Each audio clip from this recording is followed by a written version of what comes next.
खुलुमबाय गोजोन फुंबिलिनि बयनिसिमबो गाहाम हामलायनायखौ जासिहरनाय थाबाय आं सिबिरानि ब्रह्म आसा खालामो नोंथांमोनहा गासैबो मोजाङैनो दङ नोंथांमोननि थाखाय आं गोदान मोनसे भिडिअ लानानै फैबावबाय अन्नानै भिडिअखौ जोबजासिम नायलांदो चिरां जिल्लायाव मोननो हादों हाथियार 7.65 mm पिस्तलजों लोगोसे गरनै गुलि बोखांनो हादों कमल बसुमतारीनि गयबारिनिफ्राय बोखांनो हादों हाथियारखौ चिरां जिल्ला सिडली पुलिस थानानि सिङाव थानाय उत्तर इस्लाकाटायाव चिरां पुलिसा बोखांनो हादों हाथियार मोनसे स्रोद सुलुंनि सायाव बिथा खालामनानै संदाननायाव कमल बसुमतारी मुंनि सुबुंनि गयबारिनिफ्राय हाथियारखौ हमनो हादों जेराव 7.65 mm पिस्तलजों लोगोसे गरनै गुलिबो हमनो हादों बे दायाव चिरां पुलिसा कमल बसुमतारीखौ दोखाबाय आरो कमल बसुमतारीनाव सोंनाय फिननाय लानाय हाबाखौबो पुलिसा मावदों खौरांनि बायदिब्ला कमल बसुमतारी बिथाङा इउपिपिएलनि मावथि दैमालु मुसाहारिखौ गावथारनो हुमखि होदोंमोन बेनि उनावनो मोनसे स्रोद सुलुंनि सायाव बिथा खालामनानै चिरां पुलिसा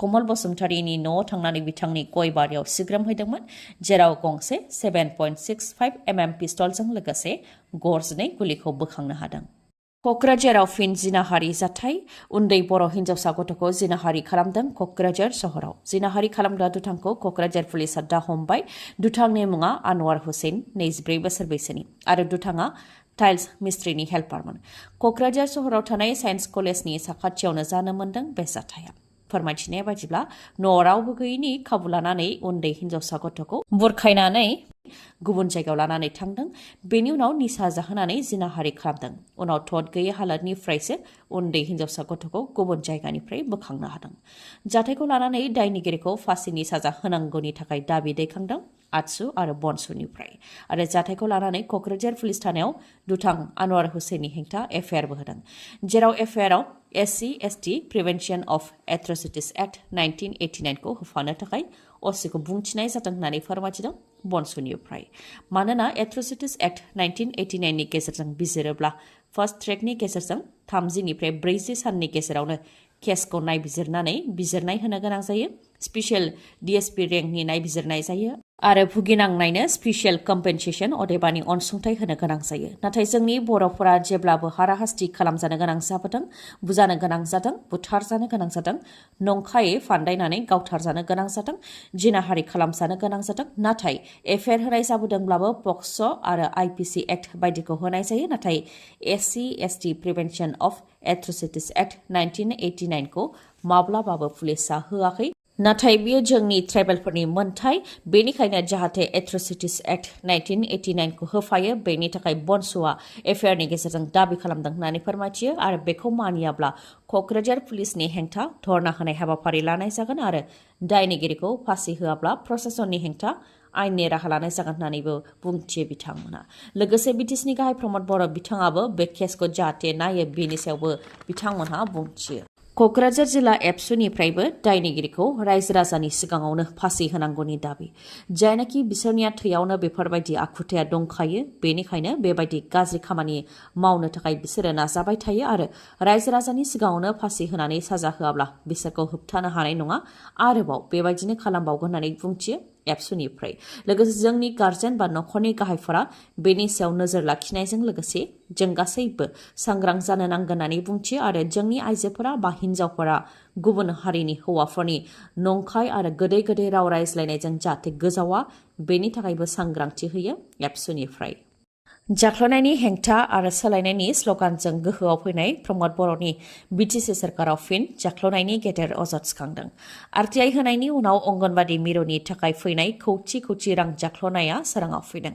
बे अजदखौ होदों RTI मावथि दिलीप नाथआ बिथाङा फोरमायथिदों दि 2023 मायथाइनि मार्च दानावनो गासै अंगनबादि मिरुनि थाखाय रायजो सरकारा टेबोल चेयार बायनो थाखाय 14 कौटि आरो 3 कौटि गासै 17 कौटिनि गोबां रां बेखेवनानै होदोंमोन अंगनबादि मिरुफोराव जाहाथे उन्दै उन्दै गथ'साफोरनि थाखाय जिरायनो चेयार आरो टेबोल बायनानै होयो बेनि थाखाय रायजो सरकारा रां बेखेवनानै होदोंमोन 90 साननि गेजेरावनो अंगनबादि मिरुफोराव चेयार टेबोल बायनानै होनो थाखाय बिथोन होदोंमोन नाथाय दिनै 10 दान बारलांबाय बिटिआर सोरखारा बिटिआरनि गंसेबो अंगनबादि मिरुआव प्लास्टिकनि चेयार टेबोल हराखै होननानै फोरमायथिदों बिथाङा।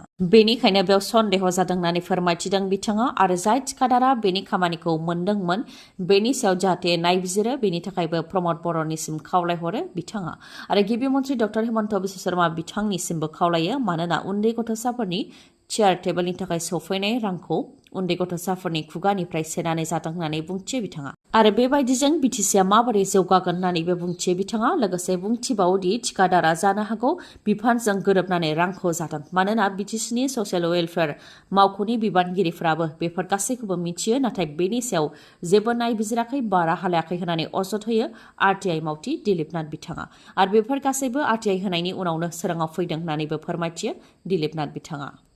रायजोआव जादों गिथावना लामानि जाब्रबथाय गंसे बास गंसे बलेर' आरो गंसे स्कुटारनि गेजेराव सौग्रावलायनाय जाथाय जादों जायजों 4 सुबुङा थैनो गोनां जादों। आसामनि गवालपारानि धुबदारायाव थानाय 17 नं नेशनेल हाइवेआव जादों बे जाब्रबथाया। रिपर्टनि बायदिब्ला पेसेन्जार बासआ गुवाहाटीनिफ्राय गवालपारा फारसे थांगासिनो दंमोन आरो बलेर'आ गुवाहाटी फारसे थांगासिनो दंमोन। लोगोसे स्कुटाराबो थांफागासिनो दंमोन। बेयावनो गिबियाव बास आरो बलेर' गारिनि गेजेराव गोख्रोङै सौग्रावलायनाय जाथाय जादों आरो उनाव स्कुटारावबो सौख्रांहैदों। जाय जाब्रबथायाव बलेर' गारियाव थानाय 4 सुबुंफोरा थैनो गोनां जादों आरो 5निया जोखोम जानो गोनां जादों।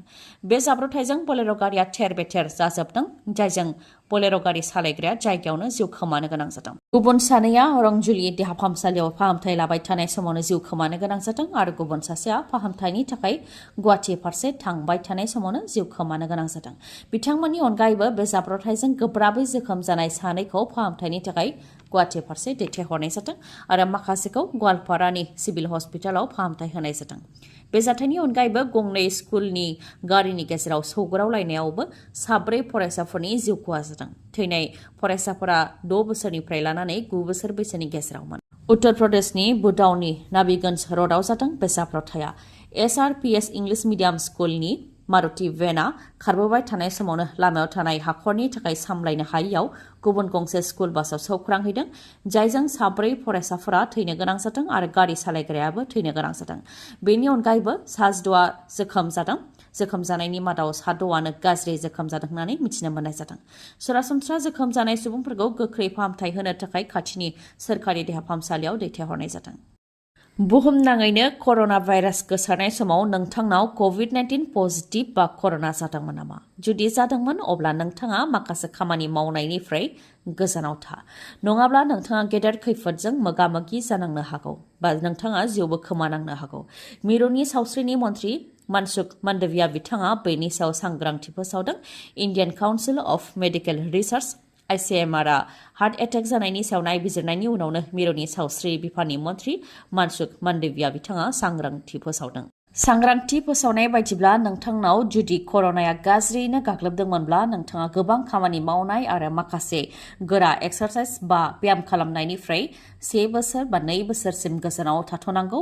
मानोना गाज्रि कर'ना भाइरासजों गाग्लोबजानाय सुबुंफोरा हार्ट एटेक जानानै थैनायनि सुबुं अनजिमाया बांदों होननानै फोरमायथिदों आरो गुजरातआव गोबां बेबायदिनो हार्ट एटेकजों थैनायनि अनजिमाया बांदों आरो थैनाय सुबुंफोरा बांसिन लाइमोनफोर आरो गेजेर बैसोनि होननानै फोरमायथिदों। बेनिखायनो Indian council of medical research ICMRआ नायबिजिरनायनि सायाव बिथा खालामनानै जायफोर बिथांमोना कर'नाजों गाज्रियैनो गाग्लोबजादोंमोन बिथांमोना जाहाथे बोसोरनिसिम बांद्राय खामानि मावा आरो गोरा एक्सारसाइज बा ब्याम खालामनायनिफ्राय गोजानाव थायो।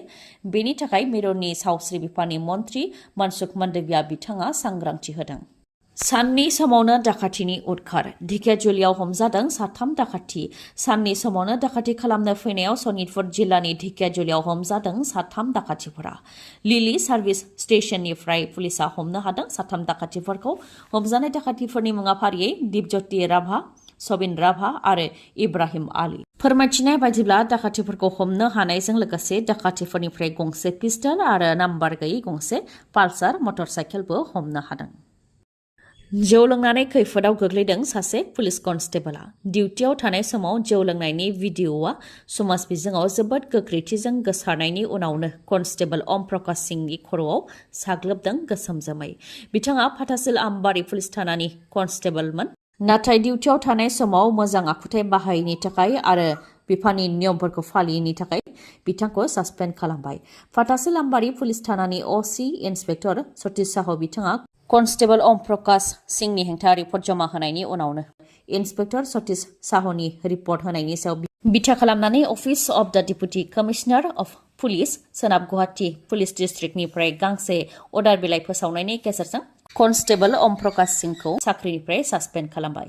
बे जाथायनि अनगायैबो पुलिस बिबानगिरिनि मोनसे सोंखारि जाथाव आखुथाय खारबाय थानाय रेलगारियाव 14 फरायसुलिफोरखौ गाज्रि रोखोमै मोदोमाव आखाइ होनाया सोराङाव फैदों। आसामनि बिश्वनाथ कलेजनि 14 फरायसाफोरा दिल्ली आरो राजस्थाननिफ्राय एडुकेशन ट्रिपनिफ्राय आसाम फारसे फैफिनगासिनो दंमोन। नर्थ इस्ट ट्रेनजों फैफिनबाय थानाय समावनो मोनानि समाव खारबाय थानाय रेलगारियाव बयबो उन्दुलांनायखौ खाबु लानानै पुलिसा 14 फरायसुलिफोरखौ सेक्सुवेलि एसल्ट खालामदों। उनाव फरायसाफोरनि होज्रिख्रावनायाव खाथियाव थानाय सुबुंफोरा फैनानै बिहारनि पुलिस नवीन कुमार सिंहखौ हमफैदों। बे जाथाया बिहारनि किशनगंज रेलवे स्टेशन साखाथियाव जादों। जाथायखौ लानानै निउ जलपाइगुरि रेलवे स्टेशन आरो किशनगंज रेलवे स्टेशनाव मदद बिदोंब्लाबो मदद मोननो हायाखै होननानै फोरमायथिदों आरो बिहारनि पुलिस नवीन कुमार सिंहनि हेंथा एफआइआर होनायखौबो आजावनायनिफ्राय गोजानाव थानो नागिरदोंमोन होननानै फोरमायथिदों। नाथाय बयनिबो नारसिननायाव उनाव एफआइआरखौ आजावनो गोनां जादों होननानै फोरमायथिदों। जाथायनि सायाव जाहाथे गोख्रै नायबिजिरनाय जायो बेनि थाखाय बिश्वनाथ कलेजनि प्रिन्सिपालाबो दाबि दैखांदों। नोंथांमोननि थाखाय मोनसे गोजोनथाव खौरां। नोंथांनिया जुदि मेगननि जेंना जादोंब्ला नोंथाङा गोजान जायगायाव थांनांगौनि गोनांथि गैलिया। बङाइगाव टाउनावनो गोदानै बेखेवबाय आइ हस्पिटाल, जेराव खम बेसेनावनो मेगननि अपारेशन खालामनो हानायनि राहा दङ। आखाइजों आरो कम्पिउटाराइज्ड फेक' मेसिननि गेजेरजोंबो मेगननि अपारेशन खालामनो हानायनि राहा दङ। डक्टर किशोर पल, जाय एमबिबिएस डिअ कैटारेक्ट आरो ग्लक'मा स्पेशलिस्ट, डक्टर आशराफुल आलम, जाय एमबिबिएस एमएस अप्थाल्मोलॉजी, बिथाङा कैटारेक्ट सार्जन, आरो डक्टर मेघाली शर्मा, जाय एमबिबिएस एमएसआइ स्पेशलिस्ट अप्थाल्मोलॉजी, बिथांमोनखौ बङाइगावनि आइ हस्पिटालाव मोननो हागोन। थावनिया बङाइगाव टाउनाव थानाय लवार आसाम हस्पिटालनि उल्था दिगाव थानाय बास स्टेन्डनि उनथिं, अदेबानि बास स्टेन्डनि सोनाब दिगाव। फुंनि 10 रिंगानिफ्राय मोनाबिलि 7 रिंगासिमनि गेजेराव सार्भिसखौ नोंथांमोनहा मोननो हागोन आरो नोंथांमोनहा बङाइगाव आइ हस्पिटालाव गुबुन गुबुन सार्भिसफोरखौबो मोननो हागोन, जेरै कैटारेक्ट एसेसमेन्टनि राहा दङ, लोगोसे diabetes vision assessment, glaucoma assessment, macula degeneration assessment, contact लेन्सनिबो राहा दङ, भिजुएल एकुइटि, डिसिटि, डिसिआर, कर्नियायाव जेंना जानायनिबो फाहामथाय होनायनि राहा दङ। बेफोरनि अनगायैबो प्रेसक्रिप्शन आइग्लास एन्ड रिडार्स, फार्मासि आरो अप्टिकेलबो दंफायो। मोजाङै मिथिबावनो हास्थायोब्ला 0366435659 नङाबा 6900949900 बे नाम्बाराव खौरां लाहरनो हागोन। दिनैनि भिडिअआ एसेनोसै। गाबोन आरो गोदान भिडिअजों लोगो मोनफिनबावगोन। नोंथाङा दासिमबो आंनि चेनेलखौ साबस्क्राइब खालामाखैबा अन्नानै साबस्क्राइब खालामदो, लोगोसे लाइक, कमेन्ट आरो शेयार खालामनो दाबाव। गोजोन्थों।